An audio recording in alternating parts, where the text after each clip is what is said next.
Bonjour et bienvenue sur le podcast Loin de chez soi. Je suis Frédéric Florent et je suis ravi de vous accueillir sur ce podcast consacré aux personnes qui ont décidé de vivre des aventures loin de chez eux. Vous allez découvrir un nouvel épisode des aventures de Jimmy, qui est parti vivre à Montréal et nous partage sa nouvelle vie d'expatrié. Si vous n'avez pas écouté les épisodes précédents, je vous invite à le faire pour mieux comprendre son parcours. Je vous laisse avec Jimmy. Bonne écoute. Salut Jimmy. Salut Fred, salut tout le monde. On se retrouve sur un nouvel épisode. Alors dis-moi aujourd'hui de quoi tu vas nous parler. Alors je vais d'abord parler, dans un épisode précédent, j'avais parlé du déménagement au boulot. Donc là, on est arrivé dans des nouveaux locaux. Ensuite, je vais vous parler, j'ai fait un week-end du coup à Mont-Tremblant, une station de ski un peu plus loin de Montréal, à 1h30 de Montréal, avec Mathilde, avec qui je suis arrivé. Et c'était vraiment un week-end très sympa. Eh ben, écoute, on va commencer par le boulot, comme ça après on finira par un truc plutôt sympa, un week-end au ski, c'est plutôt une bonne idée. Raconte-nous un peu ce déménagement qui a eu lieu au boulot, alors qu'est-ce qui s'est passé, comment ça s'est organisé? Alors le déménagement s'est fait sur, on va dire, sur 5 jours. On a d'abord commencé à aller dans les nouveaux locaux qui sont facilement 10 fois plus grands que les anciens. Donc c'est vraiment, ça montre vraiment l'avenir de l'entreprise et l'expansion qu'ils ont envie d'avoir. On a commencé déjà du coup à monter beaucoup de tables, beaucoup d'étagères, tout ça les premiers jours. Ensuite, le week-end, il y a eu les déménageurs qui ont fait le transfert des locaux. Et le dimanche, on a remis tout en place comme il fallait pour que lundi, on puisse recommencer la production. Donc, ça fait vraiment plaisir d'arriver dans des nouveaux locaux, de participer encore une fois à on va dire une ouverture, même si c'est pas forcément une ouverture, mais à une mise en place de tout ça, comme je l'avais vécu avec Primark en France. Donc c'était vraiment sympa. Et là, ouais, on passe vraiment dans des locaux x10. Bon, ça nous demande plus de temps pour certaines choses parce que forcément, on fait plus de pas. Il y a plus de temps entre chaque chose. Mais c'est vraiment sympa. En plus, on a plusieurs équipes. Donc, dans les anciens locaux, ils étaient vraiment petits. Donc, on avait une équipe qui faisait 5h, 13h.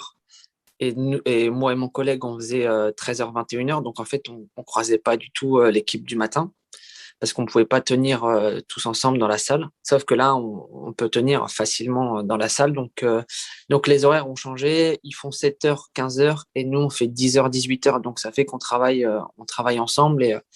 Et là, on ressent vraiment le travail d'équipe où on est à 4 et puis on doit faire la production de la journée ensemble. Et donc, c'est vraiment mieux. Et comment ça se passe avec tes nouveaux collègues, puisque maintenant ça fait presque, on va pas dire 2 mois, mais un gros mois sûr que tu les côtoies. Est-ce que il y a déjà eu des after-work, on va dire, ou des premiers liens qui se sont faits? Ouais. Alors, c'est beaucoup de Français chez Carrément Tarte, parce que déjà, les patrons, c'est des Bretons qui sont venus ici et qui ont lancé leur entreprise. Donc, ils font appel beaucoup à des Français. Ils savent ce que c'est le PVT, ceux qui recherchent du travail, tout ça. Donc, oui, il y a déjà eu des after-work. Avec mon collègue, je m'entends très bien. Moi, j'ai déjà été chez lui. Ce soir, je vais à Crémaillère de son appartement. Et puis, week-end prochain, on prévoit de faire un camping avec les collègues et avec aussi Camille Clément. Comme Clément travaillait là-bas avant que j'arrive et que c'est lui qui m'a fait rentrer, il va tous ensemble, donc c'est vraiment cool.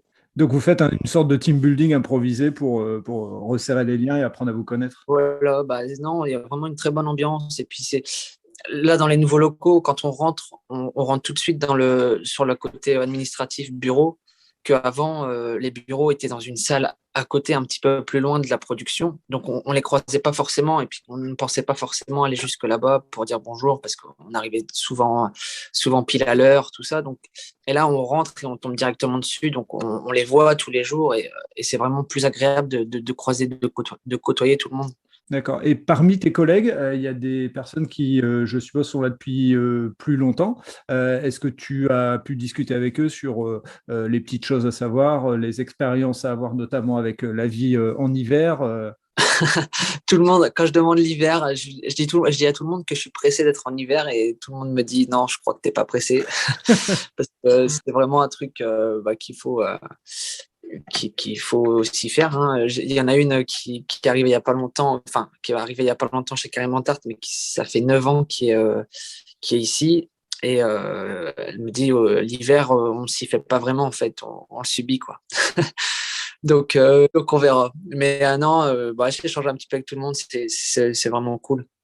Puis là, le camping, ça va resserrer des liens aussi. Et puis c'est vrai, c'est vraiment cool. Et ça te confirme ce que tu nous disais sur les précédents podcasts, c'est-à-dire qu'en termes d'état d'esprit, d'ambiance de travail et notamment dans la relation avec tes patrons, ça se passe toujours aussi bien? Toujours aussi bien. C'est vraiment une autre façon de penser. Il n'y a pas de, il y a pas de prise de tête, pas de stress. On est là. En plus, on est tous là pour la même chose, pour découvrir d'autres choses. Donc, non, non, ouais, il n'y a rien à dire là-dessus. C'est vraiment autre chose. Et je suis agréablement surpris et j'adhère.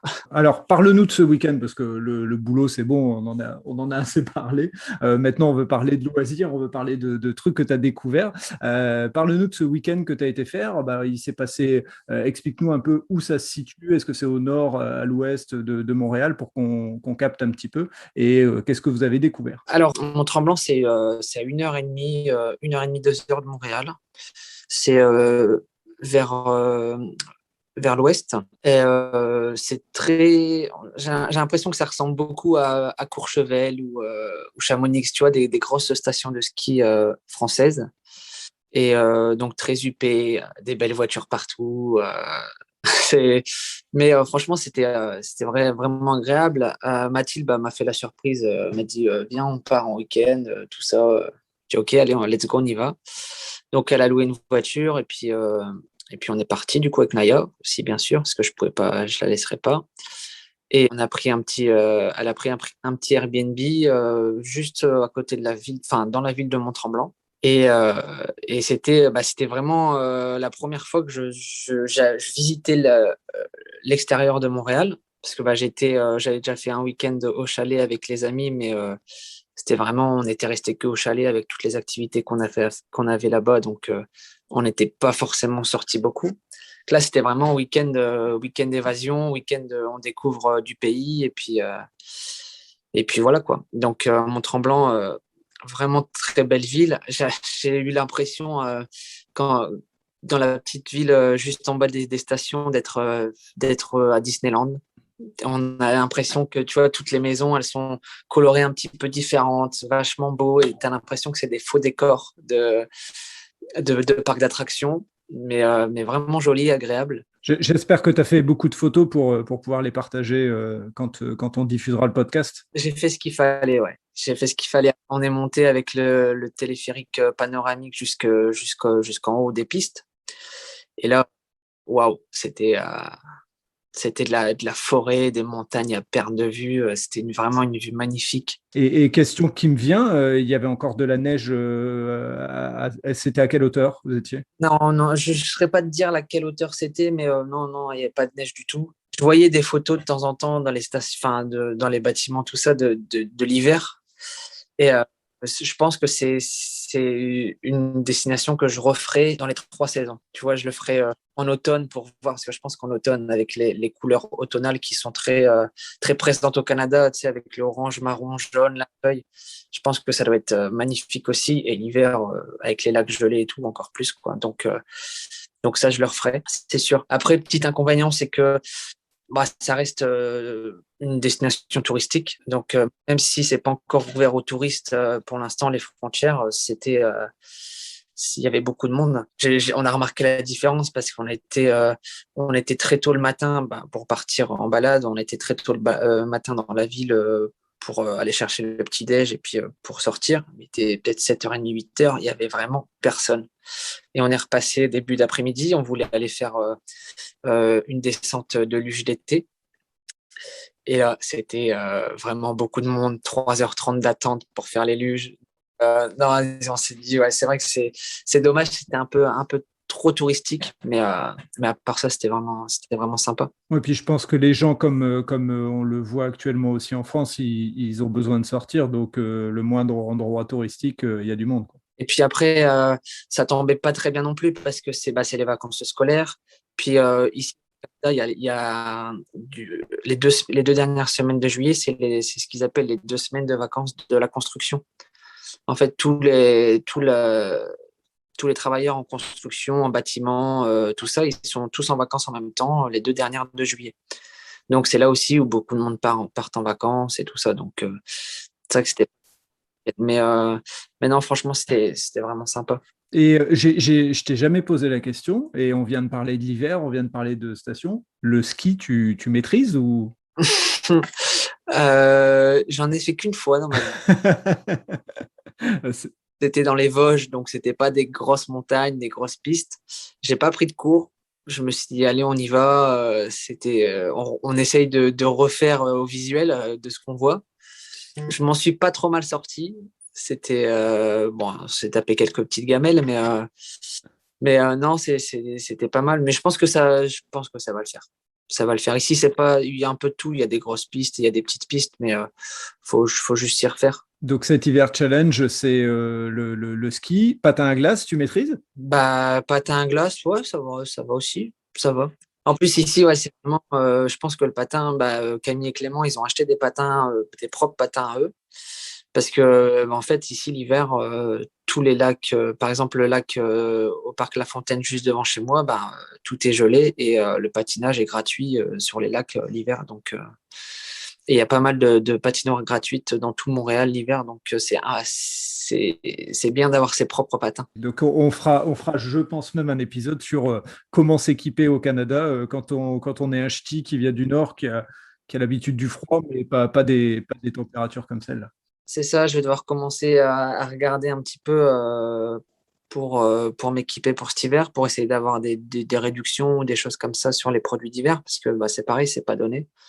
Mais c'est toute une chose, hein. C'est toute une chose. Et on en parlait un peu hors antenne, si on peut dire. Explique-nous un petit peu la situation géographique et donc météorologique de Montréal actuellement. Alors, on enregistre le podcast, on est le 30 juillet. Si on prend l'état des lieux dans le nord, il fait un été catastrophique où il pleut tout le temps, il fait 20 degrés. Le reste de la France, ça va encore. Explique-nous, toi, au niveau météo, ce que ça donne. Bah, nous, ici, on a vraiment un beau temps. On n'a pas à se plaindre, les jours de pluie sont très rares. La météo est très changeante. En fait, ça peut arriver qu'en une journée, on ait une grosse averse et puis une heure après, c'est du soleil. Après, bah, ça reste une île, l'île de Montréal, donc le climat est très changeant, je trouve. Et beaucoup de pluie annoncée à la météo et c'est rarement le cas. Enfin, franchement, faut vraiment regarder la météo une heure avant pour être sûr, parce que si tu regardes 1, 2 jours avant, tu peux être sûr que ça change. Donc voilà, le climat est vraiment, il en fait qu'à sa tête, quoi. Mais c'est dans le bon sens du terme pour toi, a priori, pour le moment, donc tant mieux, quoi.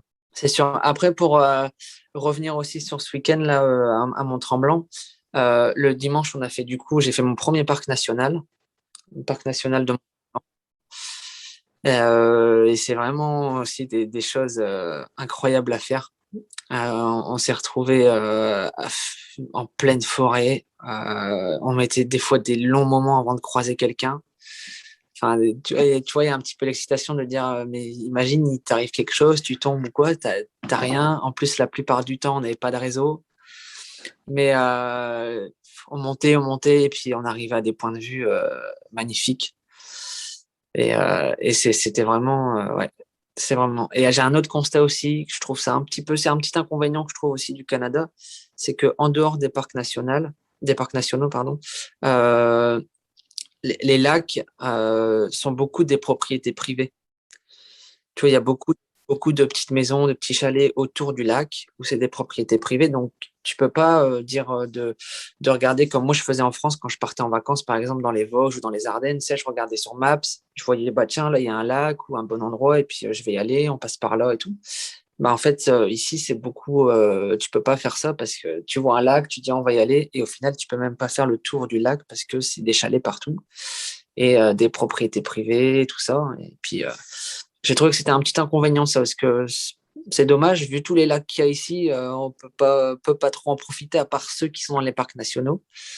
Mais Ouais, beaucoup de propriétés privées. Et beaucoup, en plus, mettent bien le panneau. Il y a beaucoup de panneaux propriétés privées partout où on peut pas rentrer, quoi. Ouais, tu as l'influence nord-américaine là, qui joue sur le droit de la propriété et le côté possédé qui est très important, quoi. C'est ça, Ouais. c'est ça. Il y a vraiment les deux panneaux, propriété privée, défense de passé. Ouais, donc forcément, en plus quand tu es dans un pays que tu connais pas, ben, tu t'aventures pas forcément parce que tu n'as pas envie qu'il t'arrive des vols. Mais non, c'était vraiment l'inconvénient que j'ai trouvé de ce week-end. C'est vraiment, on a vraiment galéré à trouver un lac où on pouvait vraiment se balader autour. Et c'est dans le lac, dans le parc national là qu'on a pu se rapprocher et puis que Naya a pu se baigner. Parce que Naya aussi, c'est pareil, elle était aux anges ce week-end, hein, ça lui a fait du bien de sortir. Elle était folle. Mais bon, moi, ça me conforte dans l'envie de sortir de la ville plus tard. Tu vois, Montréal, c'est une belle ville, c'est très vivant, c'est vraiment agréable. Mais j'ai besoin de ma campagne, de mon espace, comme en France. Tu vois, en France, j'étais excentré de l'île, donc j'étais entre les champs et la ville et les grosses balades, on pouvait en faire. Et là, c'est vrai que les grosses balades comme j'ai pu faire ce week-end, ça manque un petit peu avec Naya. Donc, non, ça me donne vraiment envie de partir de Montréal. Je me suis dit 1 an à Montréal et puis ma deuxième année, je pense tout faire pour sortir un peu de la ville. D'accord, avec l'idée de continuer à travailler en ville et puis de faire les trajets ou de carrément chercher quelque chose à l'extérieur? Ça, je sais pas du tout. Ça sera ouais, du jour au lendemain. Et voilà, je sais pas. Après, c'est assez facile. Ici, la circulation, je trouve que ça va encore. Pour une grande ville, c'est assez faisable d'avoir une petite voiture et puis d'habiter en extérieur et de venir travailler sur Montréal. Pourquoi pas? Ou après, trouver un petit job, je sais pas, du côté de Mont-Tremblant, station de ski, on sait pas, hein. Bonne idée. Et puis, non, je sais pas vraiment. On verra. Ça fait que 2 mois que je suis là. Euh, on va laisser faire un petit peu les choses et puis on va déjà passer le premier hiver. C'est ce que Et j'allais puis te après, dire. Écoute tes collègues et tu me diras après. que tout le monde me le dit, ouais, on va laisser passer le premier hiver. Mais moi, je pense que le froid ne me fait pas peur. Et moi, avec Naya, je sais que l'hiver, j'y serai tout le temps dehors. Donc on va bien profiter de ça. Ok. Bah écoute, on va s'arrêter là pour cet épisode. Mon petit doigt me dit que le prochain épisode, il risque d'y avoir des invités sur le podcast, mais on n'en dit pas plus. Et on réservera la surprise aux auditeurs et aux auditrices qui te suivent. Mais je pense que oui, effectivement, il y aura des invités sur le prochain. C'est ça. Mais on dit pas c'est qui pour Bah l'instant. voilà, bien sûr, personne ne peut se douter de qui ça peut être. Voilà, bah écoute, en tout cas, merci pour ce partage, ça nous a fait voyager. Et puis l'avantage qu'il y aura, c'est que bah là, j'enregistre avec toi, mais j'ai pas les photos. Alors bon, j'en vois quelques-unes comme ça qui passent sur les réseaux sociaux, mais nos auditeurs et nos auditrices pourront te suivre au moment où on sortira le podcast. Il y aura le moyen et on communiquera dans les notes de l'épisode les moyens de te retrouver et de trouver tes photos en lien avec ce qu'on raconte dans les différents podcasts. Yes, ça marche. Bon, écoute, Jimmy, je te souhaite une bonne journée, puis surtout bon courage pour le travail, hein, puisque tu vas bientôt partir au travail dans quelques minutes, si je ne me trompe pas. C'est ça. Là, on enregistre juste avant de partir. Là. Parfait, super. Ben, merci à toi et à très très bientôt pour le prochain épisode. Merci Fred, à bientôt, bye. Voilà, c'est terminé pour cet épisode. Si vous avez aimé ce moment de partage, n'hésitez pas à laisser un commentaire sur votre plateforme d'écoute et surtout, abonnez-vous au podcast Loin de chez soi. Je vous dis à très bientôt pour un prochain épisode.